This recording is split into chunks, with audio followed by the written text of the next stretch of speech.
वहीं ले लो। तुमने सोच भी कैसे लिया कि मैं तुम्हारे साथ तुम्हारे घर आ रही हूँ? तुम्हारी हालत ऐसी है तो पता नहीं तुम्हारी घर की हालत कैसी होगी।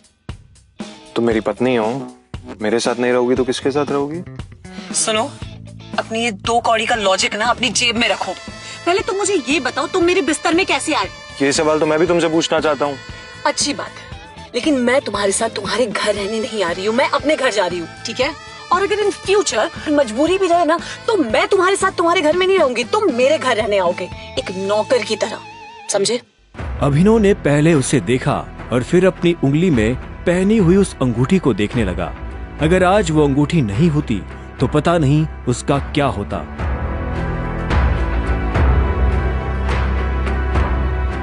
अगली सुबह जब अभिनव का अलार्म बजा, अभिनव बिस्तर से उठा और अपने काम पर जाने के लिए तैयार होने लगा। 1 घंटे बाद जब वो अपनी बाइक से ऑफिस आया और कॉरिडोर में चलने लगा तो उसे पीछे से आवाज आई। A delivery boy!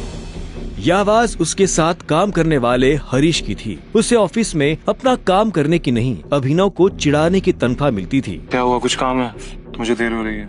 हाँ, अबे तुझे किसी मीटिंग में जाना है, बॉस तुझे बुला रहा है। और भाई कल तू कहाँ चला गया था बिना बताए? अपने बाप की बारात में गया था क्या? ये सुन अभिनव की नसें गुस्से में फटने को आई थी। वो चाहता तो अभी हरीश के सारे दांत एक मुक्के में अलग कर सकता था, लेकिन उसने अपने आप को शांत किया और उसकी बात का जवाब दिए बिना अपने बॉस के कैबिन की तरफ बढ़ने लगा। Good morning sir. ऐसा क्या है गुड इस मॉर्निंग में? अभिनव के पास इस सवाल का कोई जवाब नहीं था। ऐसे में उसके बॉस ने आगे कहा, कल तुम बिना बताए चले कैसे गए? अभिनव के पास इस बात का भी कोई जवाब नहीं था। वो चाहता तो अपने बॉस को कोई बहाना बनाकर टाल सकता था, लेकिन अभिनव झूठ नहीं बोलना चाहता था। कल इतनी सारी डिलीवरी थी, तुम्हारी वजह से हमारा कितना नुकसान हुआ तुम्हें पता है? पर सर मुझे महीने में कैजुअल लीव तो मिलती है, तो शट अप! काम तो तुमसे होता नहीं है, बस बहस करने चले आते हो। ये कंपनी तुम्हारे बाप की है। ये सुनते ही अभिनव का पारा गर्म हो गया था। उसने गुस्से में अपनी मुट्ठी भींच ली और घूरते हुए अपने बॉस को देखने लगा। घूर क्या रहा है? अपना सामान बांध और निकल यहाँ से। You are fired! अभिनव को ये सुनकर झटका नहीं लगा। असल में वो जानता था कि उसके साथ ऐसा कुछ बहुत जल्दी हो सकता था। उसका बॉस और देवेन एक दूसरे को बहुत अच्छी तरह से जानते थे। कल पार्टी में अभिनव ने देवेन को जिस तरह से जवाब दिया, उससे उसे समझ आ गया था कि आज नहीं तो कल ये होकर रहेगा। ठीक है, कोई बात नहीं, मैं चला जाता हूँ। जो मैंने पूरा महीना काम किया है उसकी सैलरी दे दीजिए। सैलरी? तेरी वजह से हमारा जो नुकसान हुआ उसकी भरपाई अगर मैं तेरी सैलरी से भी करूँ ना तो भी तुम्हें अपनी जेब से 10,000 रुपए देने पड़ेंगे। शुक्र मना कि वो मैं तुझसे नहीं मांग रहा, इसलिए चुपचाप निकल यहाँ से। क्या बोल रहे हो सर आप?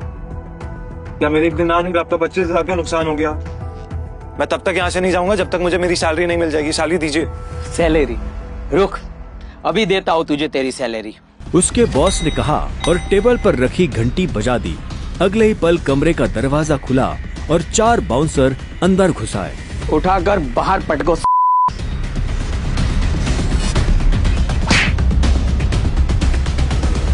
बॉस के मुंह से ये सुनते ही वो चारों अभिनव पर धावा बोलने के लिए टूट पड़े, लेकिन इससे पहले उनमें से कोई अभिनव पर हमला कर पाता, अभिनव ने उन्हें पटकनी दे दी थी। उसने किसी का हाथ तोड़ा तो किसी का पाँव, किसी के पेट में मुक्का मारा तो किसी के पेट पर लात। अभिनव अब सीधा बॉस के पास आया और उसकी गर्दन पकड़कर बोला, सैलरी।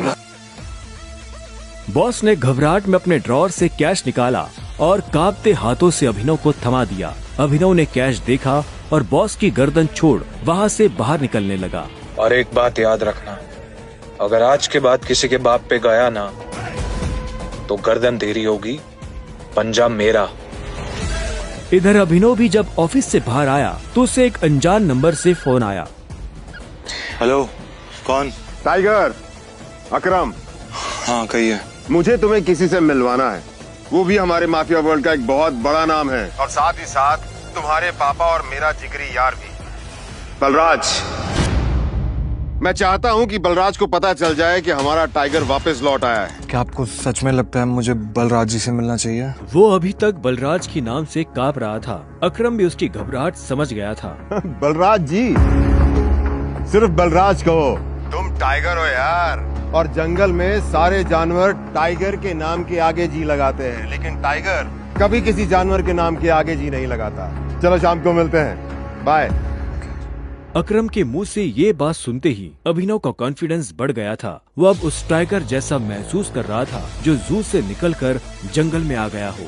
अभिनव अपने पुराने ऑफिस से निकलने के बाद अपने घर आ गया था। वो इतने आराम से अपने बिस्तर पर आखिरी बार कब लेटा था उसे याद ही नहीं था। शाम को अभिनव होटल सैफायर जाने के लिए तैयार होने लगा था। उसने ग्रे कलर की शर्ट और ब्लैक कलर की पैंट पहनी थी। अभिनव के पास पहनने के लिए इससे अच्छा और कुछ नहीं था। जैसे उसने होटल को बाहर से देखा तो देखता ही रह गया। उसने आज तक इतने बड़े होटल को इतने पास से नहीं देखा था। रुको, अंदर का जा रहा है? अंदर ही जा रहा हूँ, क्या दिक्कत है? अंदर जाना है तुझे? तुझे क्या लगता है कि मैं तुझे अंदर जाने दूंगा? क्यों नहीं जा सकता मैं अंदर? अभिनव समझ गया था कि चीफ सिक्योरिटी ऑफिसर उसके कपड़े देखकर उसे जज कर रहा था। सुन, मैं तेरे जैसे लोगों को बहुत अच्छे से जानता हूँ। फालतू का तमाशा मत कर, निकल यहाँ से। कैसे जानता है तू मुझे? रिश्तेदार है मेरा। जब मैं अंदर जाने के लिए आया हूँ तो वापस क्यों जाऊंगा? ये होटल क्या तेरे बाप की है? बोलना। ये सुनते ही अभिनव का माथा गर्म हो गया, लेकिन उसने गुस्से में कुछ नहीं किया। वो शांत रहा ताकि लोगों का ध्यान उसकी तरफ ना जाए। अभिनव 2 कदम पीछे हटा और उसने फोन निकालकर अकरम को फोन मिला दिया। हाँ टाइगर, कहाँ पहुँचे? मैं ये होटल की एंट्री पे हूँ अकरम। हमारा टेबल नंबर क्या है? Table number? अरे मैं इस होटल का मालिक हूँ, मुझे टेबल बुक करने की जरूरत नहीं है।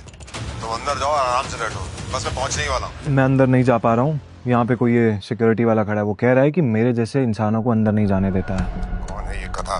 तुम एक काम करो, बस 10 मिनट में मैं पहुँचने वाला हूँ, तुम वेट करो, ठीक है?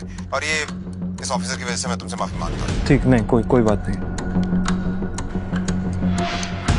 क्यों? बहुत हीरो बन रहा था ना? मैंने कहा था मैं तुझे अंदर जाने नहीं दूंगा। अगर प्रधानमंत्री को भी कॉल करेगा ना तब भी नहीं, समझा? चल निकल यहाँ से। तभी वहाँ एक काले रंग की चमचमाती हुई महंगी सी गाड़ी आकर खड़ी हो गई। सभी पलटकर गाड़ी को देख रहे थे।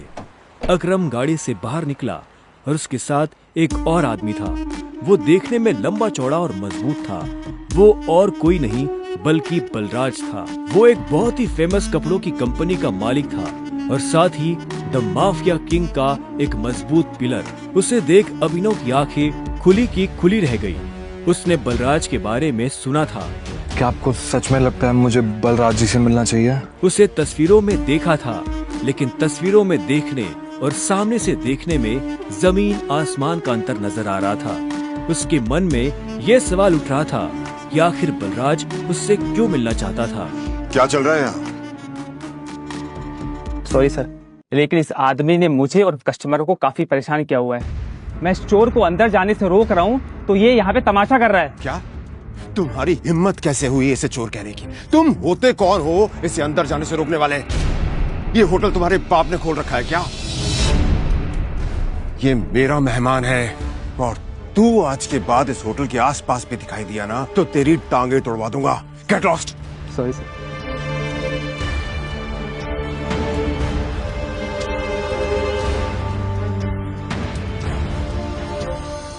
I'm sorry टाइगर, इस बेवकूफ की वजह से। नहीं, असल में तो छोटा आदमी का दुश्मन बना हुआ है आजकल। आओ चलो। अकरम ने अभिनव को अपने साथ अंदर आने का इशारा किया। अभिनव अकरम के पीछे चला जा रहा था। उसे महसूस हो रहा था कि बलराज भी अपने भारी भरकम पैरों के साथ अभिनव के पीछे आ रहा था।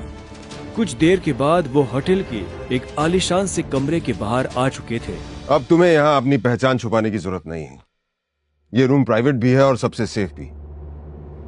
बैठो। वो एक आलीशान कमरा था। वो तीनों बैठ गए। तब अभिनव बलराज को बहुत ध्यान से देख रहा था। बलराज, आज मैंने तुम्हें यहाँ एक बहुत इंपॉर्टेंट इन्फॉर्मेशन देने के लिए बुलाया है। हमें संजय का बेटा टाइगर मिल गया है, लेकिन फिलहाल वो अंडरकवर है, इसलिए उससे तुम्हें मैं बाहर नहीं मिलवा सकता था। Sir, your snacks and drink.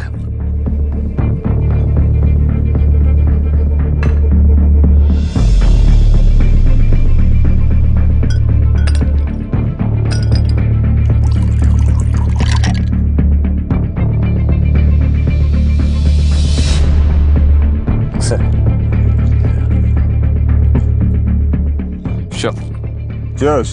Cheers.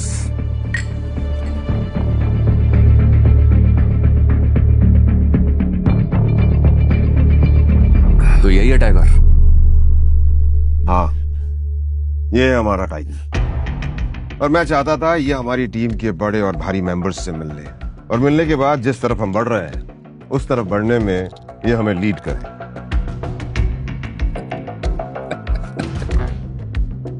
माफ करना दोस्त, पर मुझे थोड़ी हंसी आ रही। वो क्या है ना, सब कुछ तो तू ही बोल रहा है। हमारा ये टाइगर गूंगा है क्या? हाँ, बलराज, तुम्हें टाइगर के बारे में इस तरह से बात नहीं करनी चाहिए। माफ करना दोस्त, माफ करना। बोलनेस अच्छी लगी मुझे तुम्हारी। अच्छा,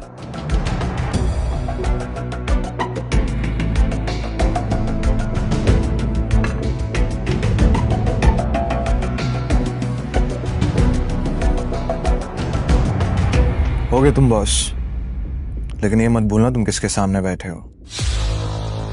टाइगर हूं मैं। टाइगर ना ही चुप रहता है, ना ही धीरे बोलता है। टाइगर सीधा धाड़ता है।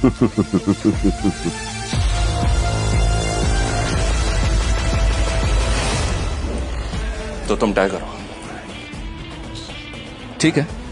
तो टाइगर ये बताओ, इतने सालों से कहां थे तुम? अब ऐसा तो नहीं हो सकता ना कि इतने सालों के बाद तुम हमारे सर पे आके बैठ जाओ और हम मान लेंगे कि तुम टाइगर हो। मजाक तो नहीं हो रहा है यार? क्यों अकरम, सही कहा ना? और जिस गति की तुम बात कर रहे हो ना, उसको लिया नहीं जाता, कमाया जाता है। आई बात समझ में? अच्छे से जानता हूं, छीनना मेरे खून में भी नहीं है। मैं इतने सालों से कहां गायब था, क्या कर रहा था, ये सब समझाने का तो हमारे पास टाइम नहीं है शायद। और रही बात कि मैं टाइगर हूं या नहीं हूं, ठीक है,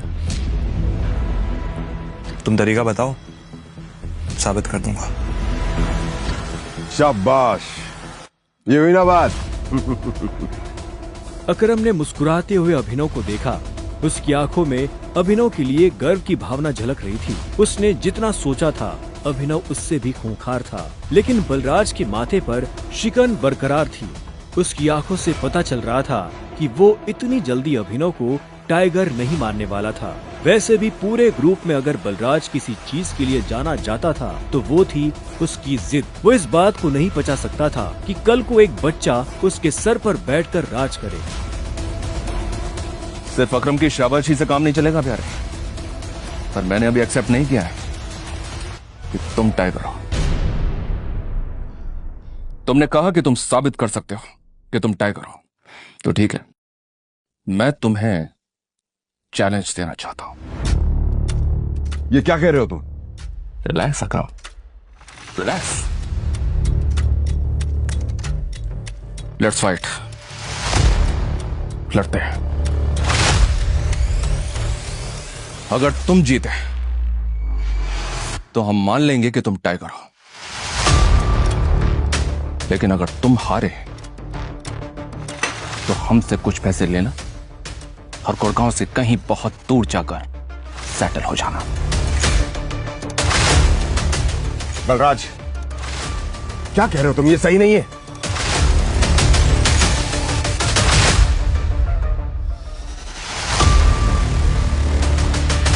लेट्स फाइट। नहीं टाइगर, होल्ड। देखो, तुम्हें किसी को भी कुछ भी साबित करने की जरूरत नहीं है। That's it. अकरम, मैं जो भी कर रहा हूं अपनी मर्जी से कर रहा हूं। आज जो बलराज मेरे मुंह पे बोल रहा है, मैं नहीं चाहता कल को कोई ऐरा गहरा मेरी पीठ पीछे बोला है।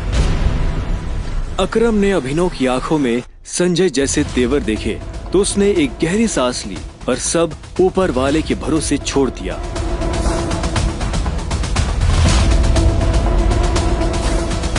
लगभग 1 घंटे के बाद बलराज अभिनव और अकरम के साथ अपनी प्राइवेट एरेना में आ गया था। ये वही एरेना थी जहां पर बलराज अक्सर लड़ाई किया करता था। उस बड़ी सी एरेना में उन तीनों के अलावा और कोई नहीं था। दोनों के बीच लड़ाई शुरू हुई। उसने जैसे ही अभिनव पर पहला मुक्का मारा तो अभिनव एक बार को सन्न रह गया। ये किसको लेकर आ गए? ये हम पे राज करेगा?